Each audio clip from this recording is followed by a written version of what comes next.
Now joined on the line by former SANDF Chief General Siphiwe Nyanda.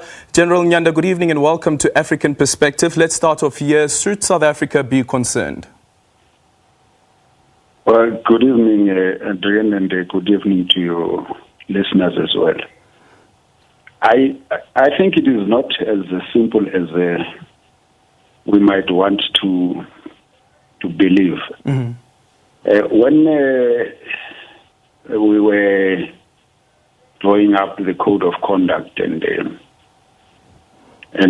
just the rules that would govern soldiers or the military, there was first a suggestion about the use of the word apolitical. Mm-hmm. We insisted on the use of the word non-partisan because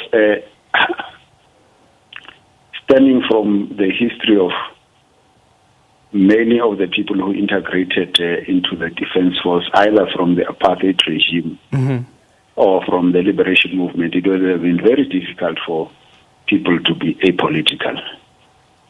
But we were insisting that we are non-partisan and that we should be seen to be acting in a non-partisan and unbiased fashion, manner against towards everybody in the SANDF and promote unity in the SANDF.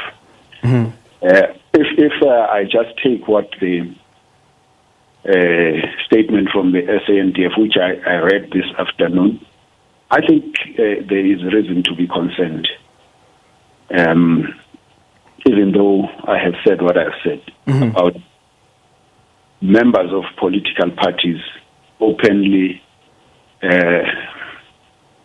dabbling in the affairs of the political parties they belong to, they might have an affinity towards, mm-hmm. because it is a recipe for disaster, for chaos. What do you mean by disaster or chaos? Well, if members of the SAP, because we want to create a united defense force that does not display open affiliation to any political party. Mm-hmm. We know that people have got allegiances. Yeah. In the SANDF, there are members of the Inkatha Freedom Party. They may be members of other parties. They may be members of the ANC. There may be people who come from the PAC. So we wouldn't like a situation where I don't think a situation where it's free for all for members of political parties to be openly displaying or participating in these political organizations. Mm-hmm. So that is the issue, especially given that there's contestation in these political parties. Yeah. I think it would be incorrect for the SANDF to allow its members to be participating in those contestations or those factions the factionalism that besets those organizations. Mm. Without wanting to sound alarmist, could this lead to instability? Of course, we want to believe as citizens that the SANDF should be a paragon of the stability of the country. It should be the main instrument that buttresses our constitution and our stability as a country. Yeah. And if it becomes entangled in politics, or if some of its members become entangled in politics, especially party political issues that bedevil some of the organizations in the country, mm-hmm. then it's the recipe for instability mm-hmm. in the country itself. Mm-hmm. I think one of the debates that always rage on is the separation between party and state. And quite recently, we had a situation where a SANDF flight was used to go to Zimbabwe. And of course, there was instability in Zimbabwe. And what the ANC came back to call challenges that Zimbabwe was facing at the time. Is that not an indication of where these lines are then blurred between party and state? Yeah, this is exactly what I'm talking about. You see, there is nothing wrong with people belonging to political parties, being members of political parties, and sometimes being active in those political parties in their own time, but not within the SANDF or organizing within the SANDF. But I'll just relate an anecdote. Yeah. I think it was 2002, ANC 90th birthday. I was in Durban. I happened to be in Durban, and the ANC had a celebration at the stadium there, at the Moses Mabhida Stadium, or can't remember the stadium. Yeah. And then I went there. There were other directors general. I was the chief of the SANDF. And on our way out, we meet the president of the country then, Thabo Mbeki, and he greets us all these directors general. Jackie Silibe was at Foreign Affairs at that time and so on. And he says, okay, what do you want here? To me. And I said, but why don't you ask the other, and I knew where he was getting to. Why don't you ask the other DGs who are here? He says, but you are a DG of a special type. And he was correct. But of course, I was there in my personal capacity, and I've also attended conferences of the ANC, and I was invited to conferences of the ANC because in those conferences, some things are going to be discussed about about defense, about security matters, and perhaps I'm a reservoir of some knowledge about defense matters that I'm good, but not to actually involve myself in party politics in the intricacies of it. So the lines can be blurred, but I think if you understand that you can't take those things to the SANDF and organize on party political basis, or divide the SANDF, invite other members of the SANDF to programs which relate to organizational disputes within the African National Congress. I don't think it is correct. Okay, so considering the current instability within the African National Congress, how should we understand this particular meeting that has been called? Well, I don't know about this meeting that has been called, and if that meeting has been called, it is incorrect, and it is incorrect for, of course, if we also call for, I'm now no longer a member of the SANDF, and I'm a member of, and I'm chairing MK, National Veterans Council. Yeah. And there is nothing that prevents me from, and in fact, it is in my interest that the ANC should unite, and it is in my interest that the ANC should find renewal. It is in my interest that the ANC should not die. So I am active in the African National Congress politics in a way. Yeah. And this, but I couldn't have done that were I still a member of the SANDF. Okay, so looking at the ANC, looking at the government itself, what should be happening now? This is now both from the state side as well as from the ANC side. Now, obviously, the ANC should disabuse themselves.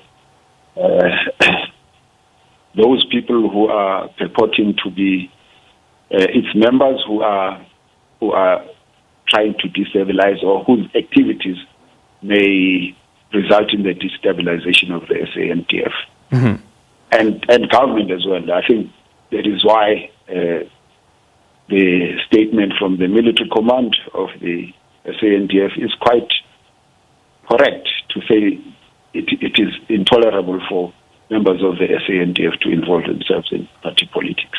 Okay, thank you so much for that. That is General Siphiwe Nyanda, a former SANDF military chief.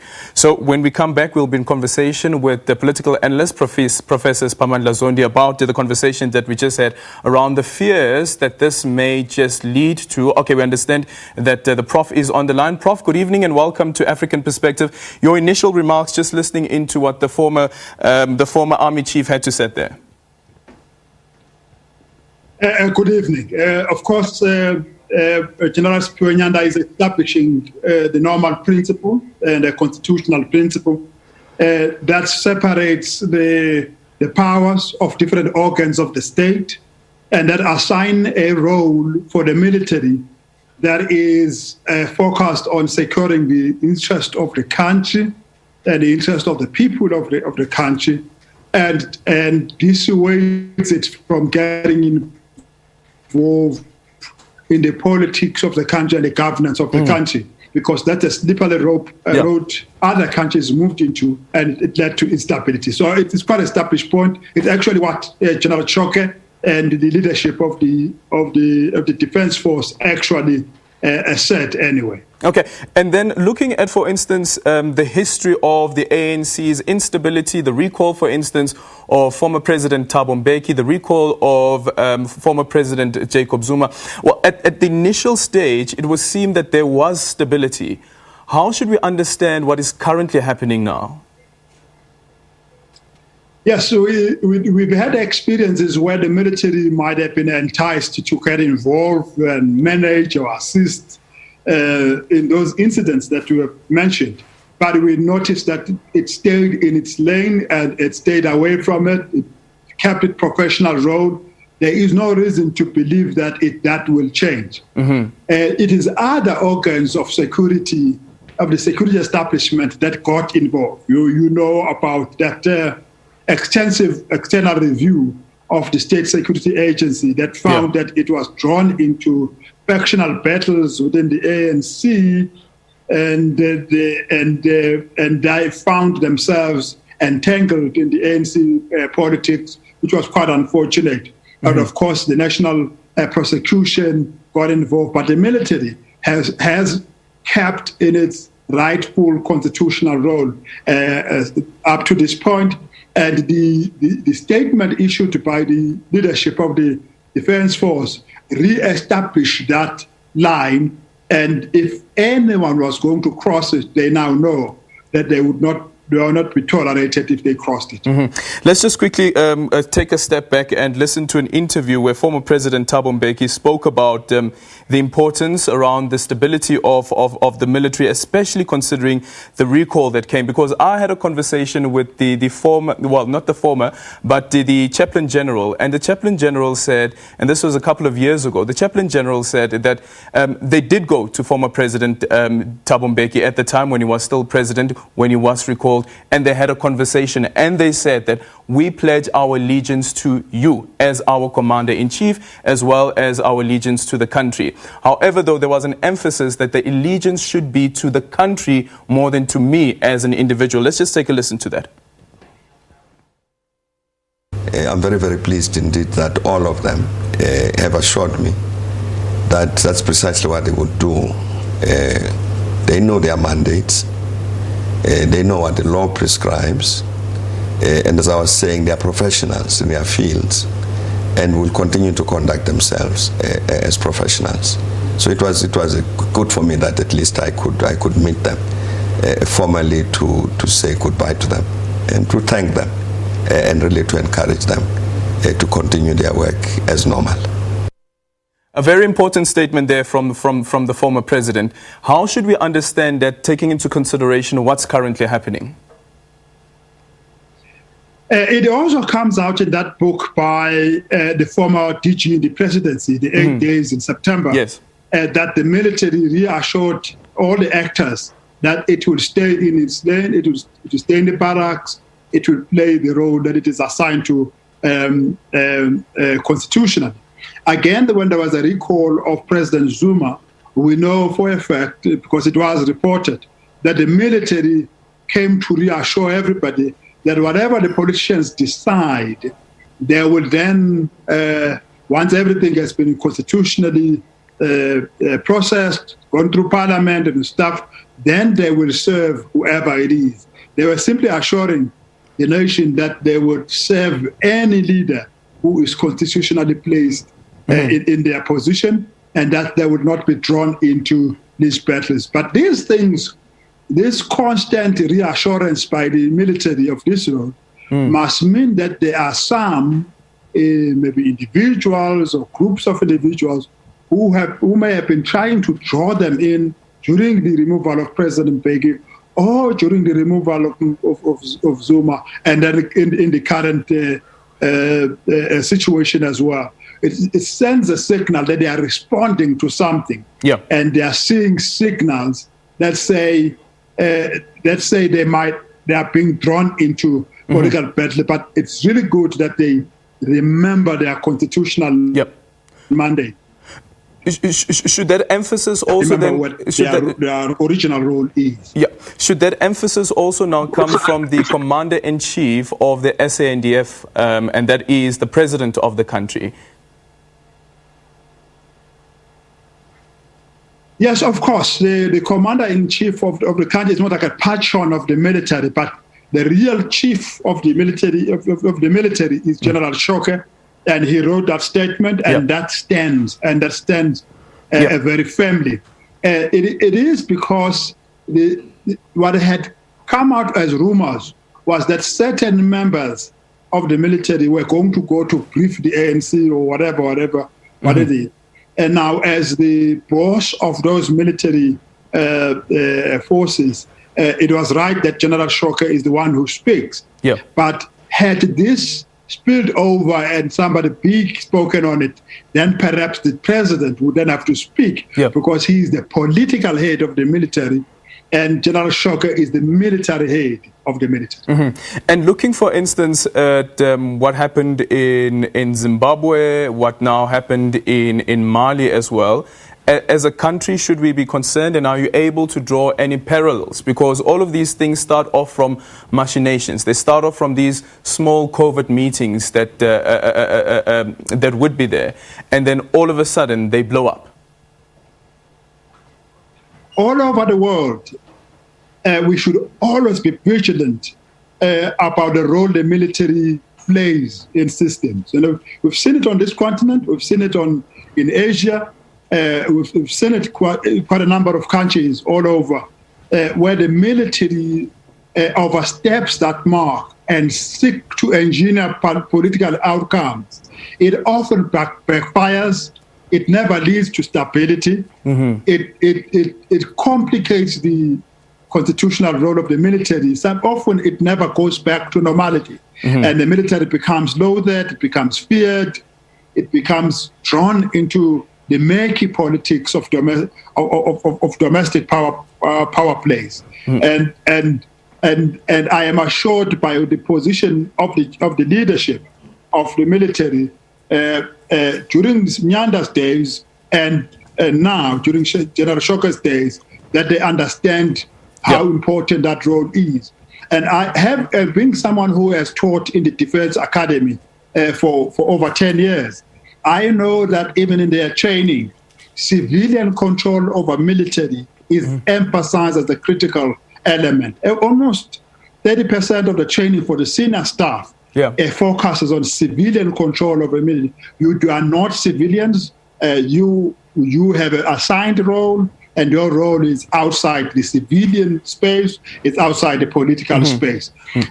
But anything could happen at any time. It is good to be vigilant. It is good that the country keeps getting assured about the role of the military now at any time.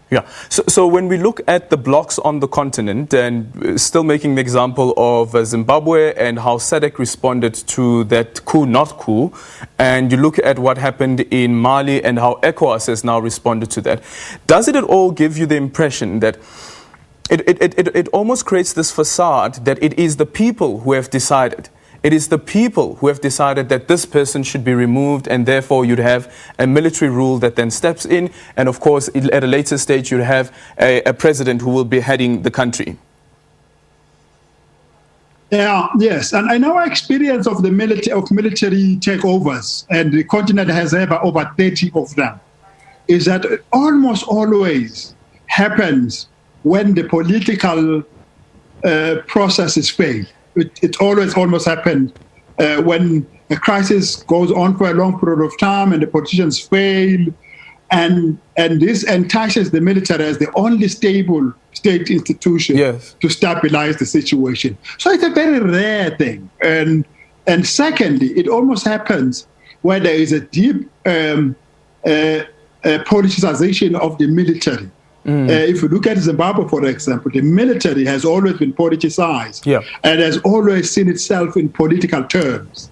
It's a very different tradition to the tradition in South Africa or within liberation movements. If you look at the ZANU approach to relationship between the civilian side of ZANU and the military side of ZANU, they were always conflated and interpolated. The civilian leaders were also military leaders, and there's always been that tradition. But if you look at ZAPU, or we look at the ANC, and you look at MPLA, or look at FRELIMO, the distinctions are established, and which is why you don't see that possibility as high as it was in Zimbabwe. Zimbabwe was always going to be, even when Mugabe was in charge, the military was always in charge together with him. So the conditions can be seen over a period of 10, 15 years that lead to a coup. Mali is the same as well. In Mali, the military has always had a hand in the handpicking of governments, has always had influence, has always had been negotiated with, has always been looked at askance all the time. And that has built up over a period of time. Military coups don't just happen. A tradition is built over a period of time where when the military is interacting with politicians, no word of caution is made, no assurance from the military leadership that they would stay away from it. Before long, that tradition needs to take over. That is why it's so important that the military reminds itself all the time when it's being enticed into anything, so that you don't ever even get close. That could even lead to situations where they get enticed. Again, they usually get involved when the system completely almost collapses and the political processes fail. South Africa doesn't get even ever close to that, unlikely to get ever close to that. Something major would have to happen for the political process to completely collapse and be unable to solve it the political way, and therefore entice the military. Thank you so much for that. That is political analyst, Professor Siphamandla Zondi. Really appreciate your time.